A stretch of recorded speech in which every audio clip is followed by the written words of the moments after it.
மட்டும் கூட தாமரைக்கு சேரு இல்ல. நீ வசரம் மிக அவசரம் நான் எட்டி தொடவா. அடிக்கொடியே இளங்கொடியே நான் மடிமேல் விழவா.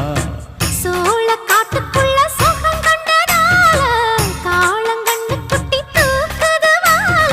மாமனுக்கு தாங்கவில்லை, இனி மாறாப்புக்கு வேலை இல்லை.